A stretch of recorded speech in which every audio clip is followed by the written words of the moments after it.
1689 महाराष्ट्रावरील औरंगजेबाचे आक्रमण अधिकच जोर धरू लागले होते। यामुळे स्वराज्याचे तिसरे छत्रपती राजाराम महाराजांना महाराष्ट्र सोडून कर्नाटकात जावे लागले होते। राजाराम महाराज तर कर्नाटकात गेले, मग महाराष्ट्रात कोण होते? राजाराम महाराजांनी जाताना याची व्यवस्था लावली होती। त्यांनी रामचंद्र पंत, शंकराजी नारायण, संताजी धनाजी या चौघांवर स्वराज्याचा कारभार सोपविला होता। मग नंतर या चौघांनी महाराष्ट्रात मोहिमांवर मोहिमा काढून संभाजी महाराजांच्या हत्येने खचून गेलेल्या मराठ्यांच्यात आत्मविश्वास आणि उत्साह निर्माण केला आणि मुघलांच्या ताब्यात गेलेली ठाणी किल्ले परत आपल्याकडे घेण्याचा तडाखा सुरू केला। यातील सर्वात महत्त्वाची मोहीम म्हणजे सर्जा खानाचा केलेला पाडाव। सर्जा खानाच्या केलेल्या मोठ्या पराभवाने मराठी सैनिकांच्या मनात परत उत्साह निर्माण झाला आणि आपले राज्य आपण परत मिळवू हा आत्मविश्वास निर्माण झाला। या मोहिमेत मुघलांचा नामांकित सरदार सर्जा खानाला मराठा सरदारांनी कशी धूळ चारली, मोगल इतिहासकारांनी केलेल्या वर्णनातून पाहणार आहोत।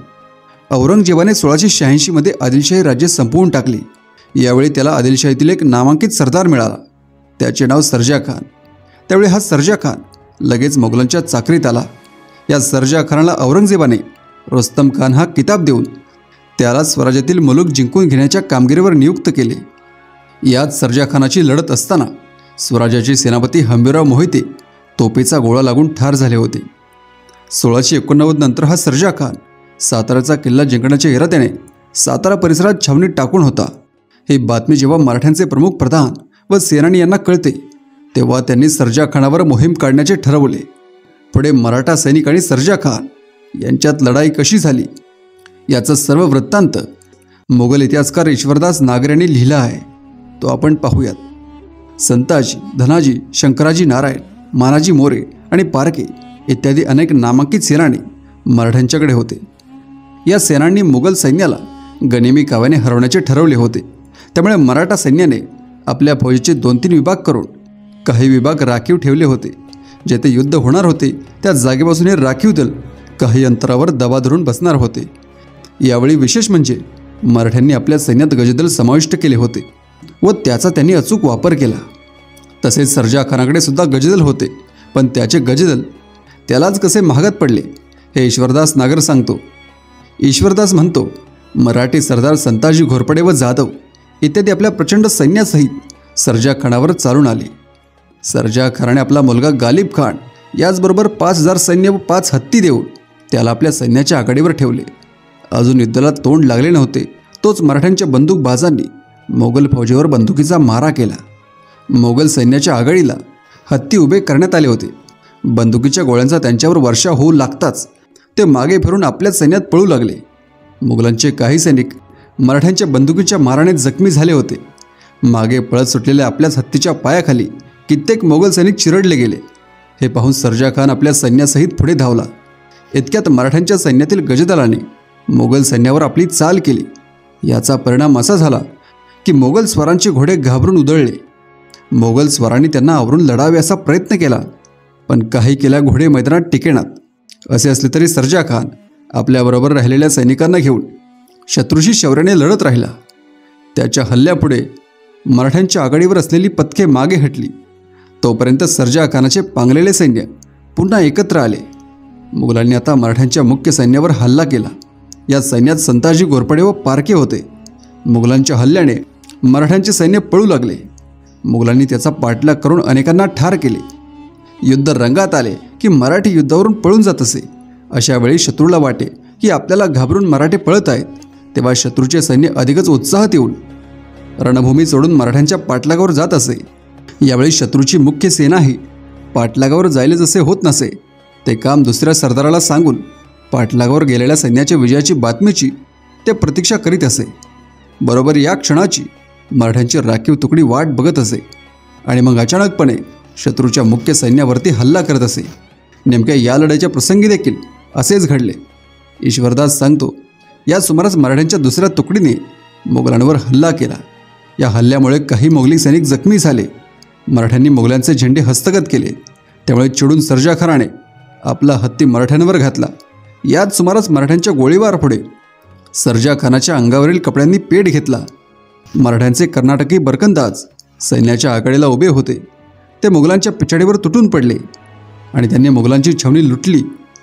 त्यामुळे मोगलांचा धीर सुटून ते पळू लागले। सर्जा खानाला बाणाच्या आणि बंदुकींच्या गोळ्यांच्या जखमा लागून तो बेशुद्ध अवस्थेत आपल्या हत्तीवरून खाली जमिनीवर पडला। मराठा सरदार मानाजी मोरे याने सर्जा खानाला पकडून मराठा फौजेत नेले। सर्जा खानाचा मुलगा गालिब खान याने आपल्या सैन्यासहित मराठ्यांच्यावर हल्ला केला। या युद्धात बाणांच्या व भालांच्या जखमा लागून गालिब खान हा मैदानात पडला। त्यावेळी मोगल सैन्यातील 1,500 माणसे ठार झाली। मराठ्यांची पण अनेक माणसे ठार व जखमी झाली।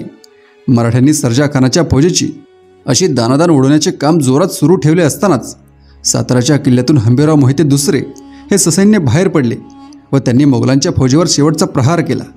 त्यांनी सर्जा खानाच्या बायकांना कसे वाचवले याचा वृत्तांत देताना ईश्वरदास नागर सांगतो, हे होत असताना हंबीरराव हे 5,000 स्वार व पायदळ घेऊन साताराच्या किल्ल्यातून बाहेर पडला।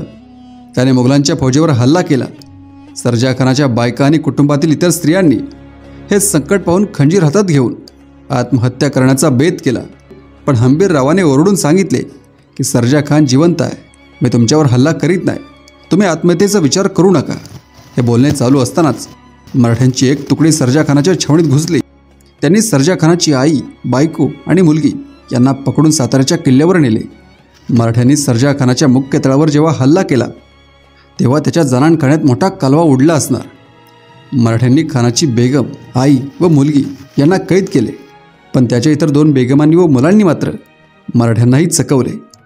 ईश्वरदास म्हणतो, मराठ्यांनी सर्जा खानाच्या छावणीवर हल्ला केला त्यावेळी या बायका आणि मुले यांनी जुने कपडे अंगावर घालून आम्ही सर्जा खानाच्या दासदासी आहोत असे मराठ्यांना सांगितले।